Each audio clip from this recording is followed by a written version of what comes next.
गौतम बुद्ध के समय की बात है। वैशाली राज्य में एक प्रसिद्ध वैश्या रहती थी जिसका नाम आम्रपाली था। वो बहुत सुंदर थी, इसी वजह से उसे नगर वधू घोषित कर दिया गया था। इसका मतलब होता है पूरे शहर की पत्नी। आम्रपाली इतनी सुंदर थी कि उसके महल के द्वार पर सदा सोने के रथ खड़े रहते थे। यहाँ तक कि महान राजाओं को भी उससे मिलने के लिए इंतज़ार करना पड़ता था। वह केवल एक वेश्या थी, लेकिन वह इतनी अमीर हो गई थी कि वह राज्य खरीद सकती थी। आम्रपाली का शरीर जितना सुंदर था, उससे कहीं सुंदर उसकी आत्मा थी, जो कि सच्चे प्यार के लिए तरसती थी। क्योंकि आम्रपाली खुद से वेश्या नहीं बनी थी, उसे राजाओं द्वारा जबरदस्ती वेश्या बनाया गया था। हालांकि आम्रपाली के वेश्या बनने के पीछे भी एक कहानी है, जिसे मैं किसी और वीडियो में आपके साथ साझा करूंगी। आम्रपाली अपने ग्राहकों को बहुत प्यार करने का दिखावा करती थी, क्योंकि उसे इसके लिए भुगतान किया जाता था। लेकिन अंदर से वह उनसे बहुत नफरत करती थी, क्योंकि वह सभी उसका इस्तेमाल एक भोग की वस्तु के रूप में करते थे, एक इंसान के रूप में उसका सम्मान नहीं करते थे। एक दिन की बात है, आम्रपाली अपने महल की बालकनी में खड़ी थी। अचानक उसने अपने महल के सामने से एक युवा बौद्ध भिक्षु को गुजरते हुए देखा, जिसके पास कुछ भी नहीं था सिवाय एक भिक्षा पात्र के। लेकिन उसके पास जबरदस्त ऊर्जा थी और लोगों को खुद की ओर आकर्षित करने की अद्भुत शक्ति। जब युवा बौद्ध भिक्षु ने ऊपर की तरफ देखा तो आम्रपाली उसे ही देख रही थी। युवा भिक्षु ने आम्रपाली की ओर देखते हुए बेहद सम्मान भाव के साथ आम्रपाली को प्रणाम किया। आम्रपाली एकटक उस युवा भिक्षु को देखती रही और पहली बार आम्रपाली के हृदय में प्रेम का उदय हुआ, क्योंकि पहली बार किसी ने आम्रपाली को सम्मान की नज़रों से देखा था। किसी ने पहली बार उसे इंसान होने का एहसास दिलाया। आम्रपाली तुरंत सीढ़ियों से नीचे उतरी और बाहर आकर उस युवा बौद्ध भिक्षु के पैर छुए। कहा, भंते, कृपया आज के दिन आप मेरे मेहमान बने और महल में चलकर भोजन स्वीकार करें। आगे आम्रपाली ने कहा, कृपया मेरे निमंत्रण को ना कहें, क्योंकि पहली बार मैंने किसी को निमंत्रण दिया है। मुझे हजारों बार राजाओं, सम्राटों द्वारा आमंत्रित किया गया, लेकिन मैंने कभी किसी को आमंत्रित नहीं किया। ये मेरा पहला निमंत्रण है। युवा भिक्षु ने सम्मानपूर्वक आम्रपाली का निमंत्रण स्वीकार करते हुए भोजन ग्रहण किया। भोजन देने के बाद आम्रपाली ने कहा, भंते, आज से 3 दिनों के बाद बारिश का मौसम शुरू होने वाला है, जो कि अगले 4 महीनों तक रहेगा, और मैं आपको अपने घर में 4 महीने रहने के लिए आमंत्रित करती हूँ। आने वाले 4 महीनों के लिए ये महल आपका आश्रय होगा। मैं आपको पूर्ण रूप से यह आश्वस्त करती हूँ कि मैं किसी भी प्रकार से आपके ध्यान में बाधा नहीं बनूंगी, बल्कि मुझसे जितना हो सकेगा आपके ध्यान की सुविधाओं को सुगम बनाने का प्रयास करूँगी। युवा बौद्ध भिक्षु ने कहा, माफ़ कीजिएगा देवी, लेकिन इस विषय में मैं स्वयं निर्णय नहीं ले सकता। मैं आपके प्रस्ताव के विषय में बुद्ध से पूछूंगा। अगर वह मुझे अनुमति देंगे तो मैं आपके महल में आश्रय अवश्य ग्रहण करूंगा।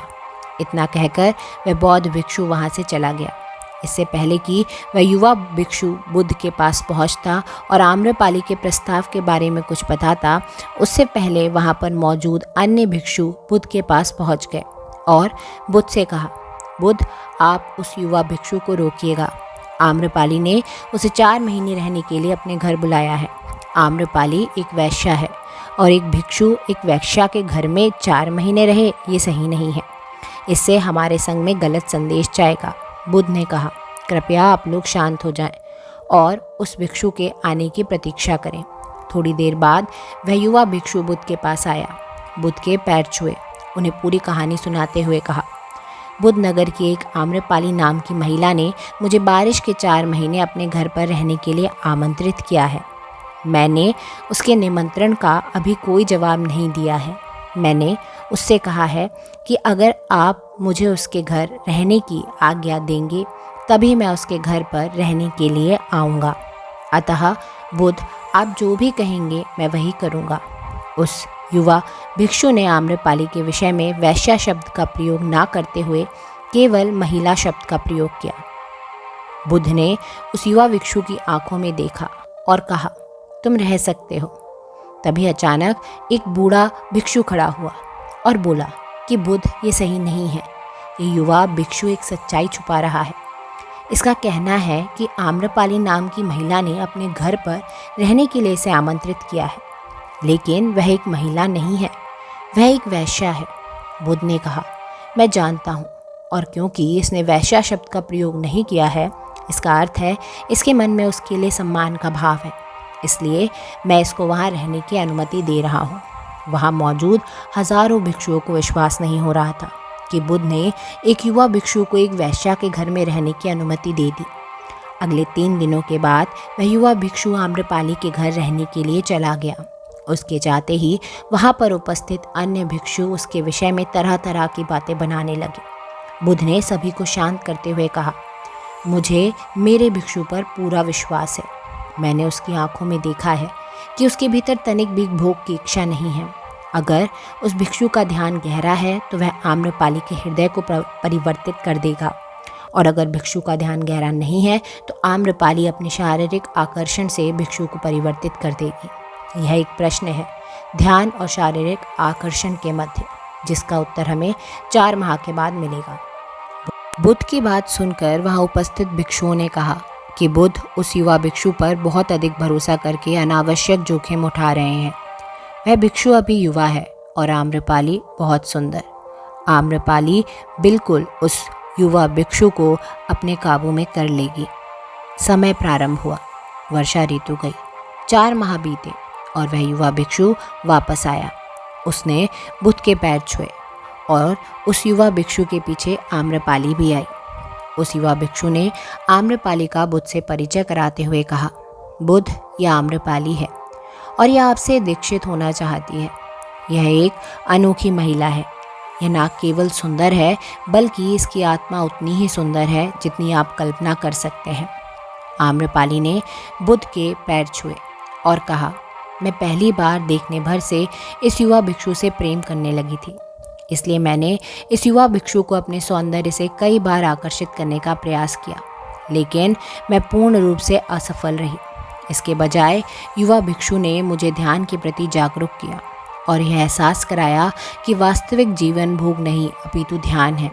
इसलिए बुद्ध, मैं अपनी सारी संपत्ति आपके भिक्षुओं को दान में देना चाहती हूँ और शेष जीवन ध्यान में बिताना चाहती हूँ। इसके बाद आम्रपाली बुद्ध के शिष्यों में पहली महिला हुई जिसे आत्मज्ञान की प्राप्ति हुई। बुद्ध ने अपने पंथ के सभी शिष्यों से कहा, यदि तुम वैश्याओं की संगति से डरते हो तो उस डर का उस वैश्या से कोई लेना देना नहीं है, बल्कि वह डर तुम्हारे बेसुध मन की उपज है, क्योंकि तुमने अपनी कामुकता को दबा दिया है और कामुक ऊर्जा को दबाया नहीं जा सकता, इसे केवल रूपांतरित किया जा सकता है। अगर आप लोग अपनी कामुक ऊर्जा को रूपांतरित करने का तरीका जानना चाहते हैं तो इसके लिए भी मैं एक वीडियो ज़रूर बना दूंगी।